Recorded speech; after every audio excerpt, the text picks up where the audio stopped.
Welcome to Telugu one. భారత ఎన్నికల ప్రక్రియలో పోస్టల్ బ్యాలెట్ ప్రక్రియ విధానం ఉంది. ఈ పోస్టల్ బ్యాలెట్ వినియోగించుకోవటానికి అర్హులు సైనిక ఉద్యోగులు, వీళ్ళని సర్వీస్ ఓటర్స్ అని పిలుస్తారు. ముందుగా త్రివిధ దళాలు, పారామిలిటరీ ఫోర్సెస్, ఇతర రాష్ట్రాల్లో పనిచేస్తున్న స్టేట్ ఆర్మ్డ్ ఫోర్సెస్ ఈ కేటగిరీ కింద వస్తారు. వీరికి ఈటీపీబీఎస్ ద్వారా, అంటే electronically transmitted postal ballot system ద్వారా ఆన్లైన్లో సంబంధిత సర్వీస్ ఓటర్ పనిచేస్తున్న యూనిట్ ఆఫీస్కు పంపిస్తారు. అలాగే విదేశాల్లో పనిచేస్తున్న Indian high commission, ambassador office, consulate మొదలైన వాళ్ళు ఈ కేటగిరీ కింద వస్తారు.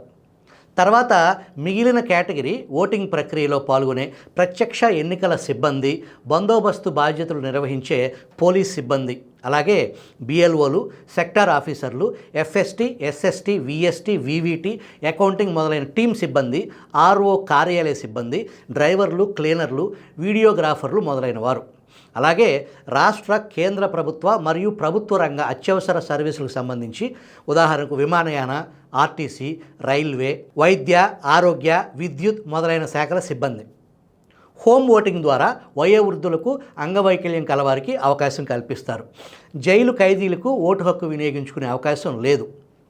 కమ్యూనిస్ట్ పార్టీ ఆఫ్ ఇండియా ఈ విధానంలో అనేక లోపాలు ఉన్నాయని, ఓటర్ల ధృవీకరణ ప్రతికూలంగా ఆయన ప్రభావితం చేస్తుందని, పారదర్శకత లోపిస్తుందని, మ్యానిపులేషన్, మాల్ ప్రాక్టీస్ గురించి గతంలో ఆందోళన చేసింది. అనేక సంస్కరణల అనంతరం పోస్టల్ బ్యాలెట్కు అర్హులైన వారు ఓటు హక్కు వినియోగించుకోవటానికి ఎన్నికల సంఘం ఏర్పాటు చేసిన ఫెసిలిటేషన్ సెంటర్స్కు వెళ్ళి ఓటు వేసే విధానాన్ని తీసుకొచ్చింది. ఫర్ ఎగ్జాంపుల్, మీరే ఆ ఓటర్ అనుకుందాం. మీరు ఆ ఫెసిలిటేషన్ సెంటర్ లోపలికి వెళ్ళి సంబంధిత ఎన్నికల సిబ్బందికి మీ ఎన్నికల డ్యూటీ ఐడి కార్డు, మీ ఆధారు, ఓటర్ కార్డు చూపిస్తారు.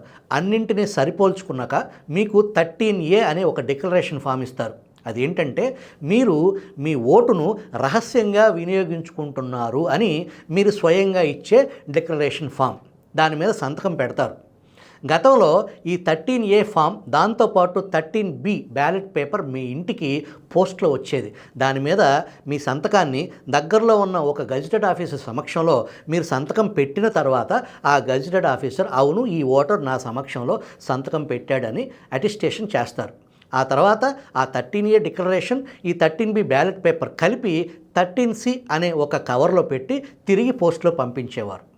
ఇప్పుడు ఆ విధానంలో ఎన్నికల కమిషన్ ఆధ్వర్యంలో పోస్టల్ బ్యాలెట్ ఫెసిలిటేషన్ సెంటర్లు ఏర్పాటు చేశారు. కాబట్టి ఇక్కడ పోలింగ్ అధికారి సమక్షంలో 13A డిక్లరేషన్పై మీరు సంతకం చేస్తారు. దాన్ని అటెస్టేషన్ చేయాల్సిన బాధ్యత ఎవరిది? ఆ పోలింగ్ అధికారిదే కదా. మరి ఓటర్ని ఎలా బాధ్యుని చేస్తారు?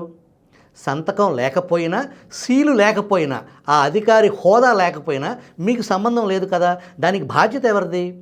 బ్యాలెట్ పేపర్ మీద గజిటెడ్ సైన్ పెట్టడం అనేది ఆ ఫెసిలిటేషన్ సెంటర్ అధికారిదే కదా దాని పూర్తి బాధ్యత. కాబట్టి ఆ గజిటెడ్ ఆఫీసర్ సంతకం లేదనే కారణం రీత్యా పోస్టల్ బ్యాలెట్ ఇన్వాలిడ్ చేయకూడదు. దాని మీద CEO మీనా ఇప్పటికీ స్పష్టత ఇవ్వలేదు. ఆయన ఇచ్చిన స్పష్టత ఏంటంటే, ఓటరు డిక్లరేషన్కు సంబంధించిన ఫామ్ 13A అటెస్టేషన్ అధికారి సీలు వేయలేదనే కారణంతో పోస్టల్ బ్యాలెట్ను తిరస్కరించరాదని కేంద్ర ఎన్నికల సంఘం స్పష్టం చేసింది.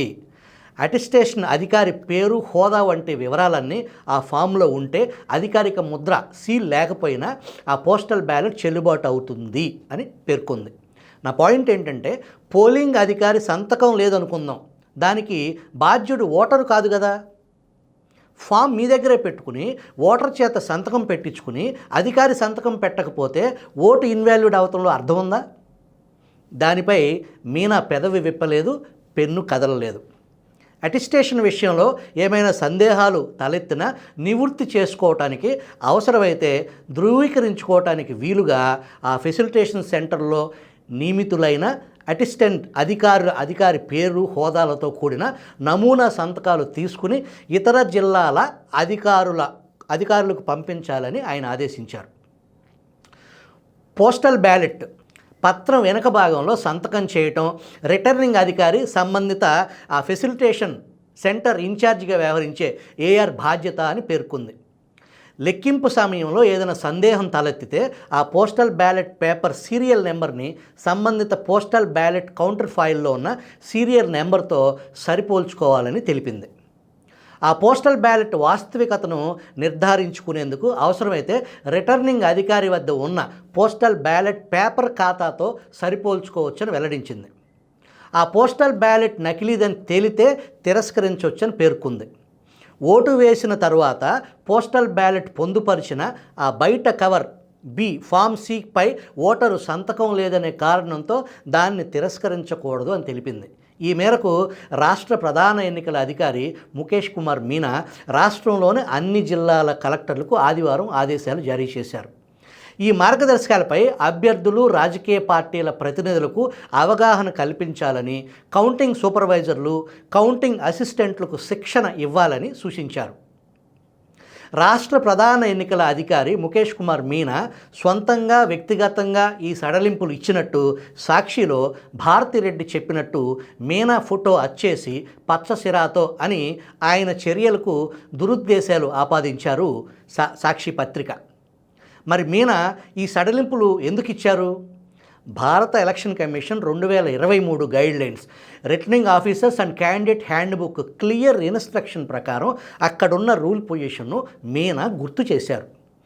ఏ సందర్భాల్లో పోస్టల్ బ్యాలెట్ చెల్లదో చూద్దాం.